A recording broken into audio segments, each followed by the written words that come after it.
ভালোবাসা দিয়ে একটা মানুষকে বাঁচিয়ে রাখা যায়, আবার এই ভালোবাসা দিয়েই একটা মানুষকে মেরে ফেলাও যায়।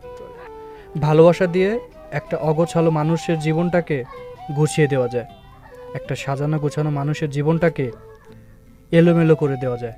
ভালোবাসা দিয়ে একটা খারাপ মানুষকে ভালো পথে ফিরিয়ে আনা যায়, আবার এই ভালোবাসা দিয়েই একটা ভালো মানুষকে খারাপ পথে ফেলে দেওয়া যায়। ভালোবাসা দিয়ে কারো সুন্দর একটা পৃথিবী গড়ে তোলা যায়, আবার এই ভালোবাসা দিয়েই কারো সুন্দর পৃথিবীটাকে ধ্বংস করে দেওয়া যায়।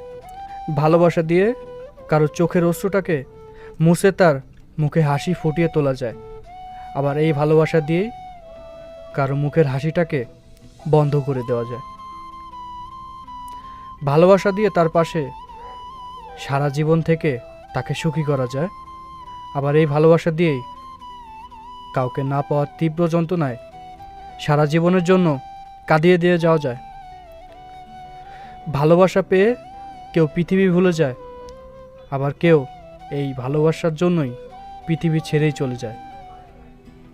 ভালোবাসা একটা শক্তি, ভালোবাসা একটা সম্মান, ভালোবাসা একটা বিশ্বাস, ভালোবাসা একটা ভক্তি, ভালোবাসা একটা অনুভূতি।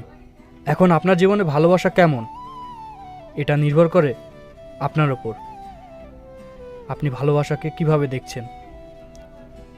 আপনি যদি ভালোবাসাকে জীবন ভেবে নেন, তাহলে আপনি ভুল করছেন। ভালোবাসা কিন্তু জীবন নয়, ভালোবাসা শুধুই জীবনের একটা অংশ মাত্র। তবে গুরুত্বপূর্ণ অংশ। ভালোবাসা ছাড়া কোনো মানুষই কেন, পৃথিবীর কোনো প্রাণী সুন্দরভাবে বাঁচতে পারে না। প্রতিটি প্রাণী তার জায়গা থেকে ভালোবাসা চায়। সুন্দরভাবে বেঁচে থাকতে গেলে ভালোবাসার ছোঁয়া লাগবেই, কিন্তু তার মানে এই না ভালোবাসাকে খুঁজতে গিয়ে আপনি আপনার জীবনটাকে মূল্যহীন করে ফেলবেন। ভালোবাসা না পেলে কিংবা ভালোবাসার মানুষটি হারিয়ে গেলে আপনি আপনার জীবনটাকে এলোমেলো করে ফেলবেন।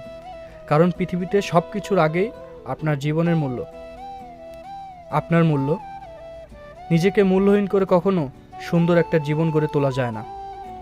তবে যে মিথ্যা ভালোবাসার স্বপ্ন দেখিয়ে আপনাকে ছেড়ে চলে গেছে, তার জায়গায় সত্যি ভালোবাসার মানুষটি বসিয়ে একটা সুন্দর জীবন কিন্তু গড়ে তোলাই যায়। ছোট্ট একটা লাইন মনে রাখবেন, কারো অবহেলায় মরার চেয়ে কারো ভালোবাসায় বেঁচে থাকা অনেক ভালো। ধন্যবাদ।